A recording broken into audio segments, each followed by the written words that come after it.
Welcome to insights with विशाल सूद। इस programme में हम चर्चा करते हैं देश दुनिया के तमाम ज़रूरी मुद्दों पर और हमारे साथ होते हैं Vishal Sood ji. Welcome sir. Thank you Aman. Sir, prime minister Modi ने कहा है कि ईज़ ऑफ डूइंग बिजनेस से भी ज़्यादा ज़रूरी है ईज़ ऑफ जस्टिस। देखो, इस स्टेटमेंट के अंदर जितनी डेप्थ है, आई रियली अप्रिशिएट इट। देखो, आज सबसे बड़ा चैलेंज क्या है? कई बार लोग कोर्ट के चक्कर लगाने से उनको लगता है इट्स सच ए प्रॉब्लम, और लोग अपने हकों के लिए लड़ते ही नहीं है। उसका फायदा कौन उठाते हैं? जो मिस्चीवियस एलिमेंट्स हैं, जो एलिमेंट्स जो एंटी सोशल हैं, जो जिनको पता है कि लॉ का प्रोसेस इतना स्लो और पेनफुल है। ज़्यादातर लोगों के साथ अगर हम थोड़ी बहुत बेईमानी भी करेंगे, इसमें कंपनियां भी फ़ायदा उठाती हैं। उनको भी लगता है कि अगर हम अपने कस्टमर्स को लूटते हैं तो केस करने किसी ने जाना नहीं है, एक आधा केस हुआ भी तो थोड़ा सा फाइन लग जाना है। तो पीएम मोदी ने जो डिस्ट्रिक्ट लेवल पे जो लॉ ऑफिसर्स हैं उनके साथ मीटिंग की है, और जो डिजिटल आज की डेट में टेक्नोलॉजी को लीवरेज करके हमारे यहाँ पे जजेस की कमी है। कितने ही केसेस हमारे कई करोड़ केसेस हमारे अलग अलग कोर्ट्स में इस वक्त चल रहे हैं और जो पेंडिंग है, और स्टोरीज बनती हैं कि आदमी ने केस डाला, उसके पोते के टाइम पे फैसला आया जी। तो ये फैक्ट्स भी हैं। ऐसा नहीं है कि ये सिर्फ एक लेजेंड्स हैं या सिर्फ स्टोरीज हैं, और ऐसा कई बार हुआ है, कई इंसिडेंट्स हुए हैं। और ये एक ओपन सेइंग है कि justice delayed is justice denied. तो ease of doing justice, ease of getting justice, एक मेरे को लगता है कि बहुत ही अच्छी टर्म कॉइन की गई है। किसी भी देश में, सोसाइटी में लोग जो सबसे लोअर तबके के लोग हैं, उनको जितनी आसानी से उनको अपना न्याय मिल पाएगा, उतनी ही उस समाज के अंदर सुधार आएगा, उतनी ही वो समाज एक डेवलप्ड सभ्य समाज बनेगा, उसके अंदर उतना ही लोगों की एक्सप्लॉयटेशन कम होगी। एट द सेम टाइम जो कंपनीज हैं, जो बड़ी बड़ी कंपनीज हैं, उनके हाथों कस्टमर की एक्सप्लॉयटेशन कम होगी। आज टेक्नोलॉजी के थ्रू, सिस्टम्स के थ्रू मेरे को लगता है कि इंडिया को वो समाज बनना चाहिए कि जहां पे आपको न्याय पाना सबसे आसान हो। राइट, अगर आपको न्याय मिलेगा तो आप अपने आप ही जो ज़्यादा टैलेंटेड लोग हैं, जो ज़्यादा ईमानदार लोग हैं, वो ऊपर उभर के आएंगे। बिल्कुल सर, आपने इंडिया की डेवलपमेंट की बात की, और अगर इंडिया को डेवलप्ड कंट्री बनाना है तो उसके लिए हमेशा बात होती है कि पावर कंजप्शन है वो बढ़ेगी, और पावर प्रोडक्शन बढ़ानी पड़ेगी हमें, और उसके भी हमें ग्रीन तरीके ढूंढने पड़ेंगे। पीएम मोदी आज ग्रीन का पावर प्रोजेक्ट्स को इनॉग्रेट करने जा रहे हैं। देखो, इट्स अ वेरी गुड। अब मैं आपको एक चीज़ बता दूं, जिस तरीके से पिछले 200 सालों में डेवलपमेंट हुई है, अगर उसी तरीके से अगले 200 साल डेवलपमेंट हुई तो ये दुनिया बर्बाद हो जाएगी। राइट, जो वेस्टर्न कंट्रीज ने या यूरोप ने जिस तरह से पूरी रिसोर्सेज को एक्सप्लॉइट करके, कॉलोनियल तरीके से, इंपीरियलिस्टिक तरीके से, जिस तरह से उन्होंने नेचुरल रिसोर्सेज की और दूसरे देशों के लोगों की एक्सप्लॉयटेशन की है, अब उस तरह से डेवलपमेंट सस्टेनेबल है ही नहीं।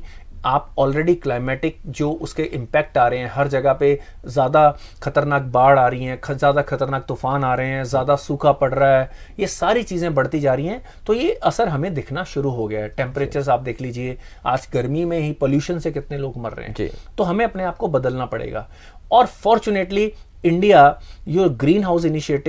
इंडिया जो ग्रीन टेक्नोलॉजीज के इनिशिएटिव में बहुत बड़े कदम उठा रहा है। हमारे ऑफ कोर्स ये हम बहुत बड़ा प्रोजेक्ट लेके आ रहे हैं जिसमें electricity power would be developed in a greener way. At the same time we have plans जहां पे हम अपने रोड ट्रांसपोर्ट को पेट्रोल फ्री करने की सोच रहे हैं अगले कुछ सालों में। तो अगर इस तरह के इनिशिएटिव लेंगे तो हम अपने देश में ऐसा environment, at least at the India level, we will be able to create an environment जहाँ पे हमारे बच्चे खुल के सांस ले पाएँ, हमारी ज़मीनों में पॉल्यूशन ना हो, धुएं से हम खांसते न रहें सारा दिन, कई बीमारियों से बचे रहेंगे। तो इस तरह के इनिशिएटिव मेरे को लगता है कि और बड़े स्केल पे करने की ज़रूरत है। अभी भी जो रिन्यूएबल तरीके से हम जो एनर्जी जो जनरेट कर रहे हैं, it is a very small percentage. जब तक हम इसको ऑलमोस्ट 100% पे नहीं लेके जाते, अनफॉर्चुनेटली अगेन जो ये ग्लोबल जो सिचुएशन चल रही है उसके कारण कोल के ऊपर जो इलेक्ट्रिसिटी प्रोडक्शन थी वो बढ़ रही है दुनिया में, क्योंकि ऑयल की सप्लाई, नेचुरल गैस की सप्लाई रुक रही है, लोग वापस कोयले पे आ रहे हैं। मेरे को लगता है कि ये सही तरीका नहीं, और इंडिया एक बड़ा अच्छा एग्जांपल बन सकता है। जो सोलर पावर प्रोजेक्ट्स, अभी कल ही मेरी एक मीटिंग हो रही थी, पंजाब के मिनिस्टर भी मौजूद थे वहाँ पे, कुछ इन्वेस्ट पंजाब के सीईओ भी मौजूद थे और कुछ बहुत अच्छे एंटरप्रेन्योर भी मौजूद थे। तो पंजाब के एंटरप्रेन्योर्स ऐसे पेटेंट लेके आ रहे हैं कि जिसके अंदर आप फ्लोटिंग तरीके से, पानी के ऊपर फ्लोटिंग तरीके से इलेक्ट्रिसिटी जनरेट कर सकते हैं, और ये भी प्रोजेक्ट कुछ सिमिलर ही है। तो अगर इस तरह के प्रोजेक्ट्स आएंगे तो हम ग्रीन एनर्जी बहुत अच्छे तरीके से प्रोड्यूस कर सकते हैं। सर, ज़ेलेंस्की ने कहा है कि रशिया को टेररिस्ट कहा जाए और उसको कंसीडर किया जाए टेरर स्टेट। देखो, ये उनकी एक और विशफुल थिंकिंग है। इतने उनके ऊपर, आप रशिया के ऊपर आपने वेस्टर्न कंट्रीज ने इतने बैन, इतनी सारी चीज़ें लगाई रखी हैं, उसका क्या रिजल्ट आ रहा है? What is Ukraine getting out of it? और आज ज़ेलेंस्की जी की बात मान लें और बोल दें जी वो टेरर स्टेट है, तो इससे यूक्रेन के लोगों की सिचुएशन कैसे सुधरने वाली है? मेरे को ये लगता है कि ऐसी विशफुल थिंकिंग, ऐसी मीडिया से स्टेटमेंट देने के अलावा ज़ेलेंस्की जी को अब डीपर सोचना चाहिए, अपने देश के इंफ्रास्ट्रक्चर, अपने लोगों की सेफ्टी, उनकी बेसिक नेसेसिटी के ऊपर ज़्यादा फोकस करना चाहिए। बैक टू अ डिस्कशन करनी चाहिए। रशिया को उकसाने की बजाय they should settle down. They are going to be neighbours forever. जब तक कि कई मिलियन सालों में जो कॉन्टिनेंट्स हैं वो आप टूट नहीं जाते फिर से और नए कॉन्टिनेंट्स नहीं बन जाते, तब तक ये नेबर है। तो एज अ नेबर, जो आपका नेबर आपको फिक्स्ड है, आप अपनी आसपास की कंट्री नहीं बदल सकते। बिल्कुल राइट। तो मेरे को ये लगता है कि रेदर देन जस्ट सीकिंग ऐसी टोकन चीजें and just going for photo shoots in Vogue and other magazines, इस वक्त उनका मेन काम है कि वो किसी ना किसी तरीके से इस वॉर को रोकें, वापस अपने देश की डेवलपमेंट के लिए करें। और मेरे को लगता है कि अब यूक्रेन के लोगों को भी एक मौका मिलना चाहिए कि moment this war stops, they should be given a chance to find their own leader. वहां पे इलेक्शंस होने चाहिए कि क्या वो ज़ेलेंस्की के अंडर खुश हैं। किसी ने नहीं पूछा। देखो, जब लड़ाई हो रही होती है, हर किसी के अंदर की देशभक्ति जागती है। हर कोई कहता है कि रशिया गलत कर रहा है, यूक्रेन के लोग यही बोलेंगे। But at the end of the day, क्या कोई डीपली अगर उनसे पूछे क्या ज़ेलेंस्की के डिसीजन ठीक थे, क्या उन्होंने अपने यूक्रेन के लोगों के लिए सही किया, क्या लोग बेटर ऑफ हैं अंडर हिज रूल, और after war will he be the right leader to rebuild the nation? मेरे को ये लगता है कि अब ये डीपर क्वेश्चन पूछने का टाइम आ गया है। और अगर ज़ेलेंस्की नहीं कर पाते तो यूक्रेन के अंदर ही दूसरे पॉलिटिशियंस को इंश्योर करना चाहिए कि वो पुतिन के साथ, रशिया के साथ बैकडोर डिस्कशंस करें और इस लड़ाई को इमीडिएटली खत्म करें, क्योंकि ये लड़ाई पूरी दुनिया के लिए खतरा बनी हुई है। पूरे दुनिया के गरीबों, पूरी दुनिया में महंगाई बढ़ी हुई है, पूरी दुनिया की ग्रोथ खतरे में है।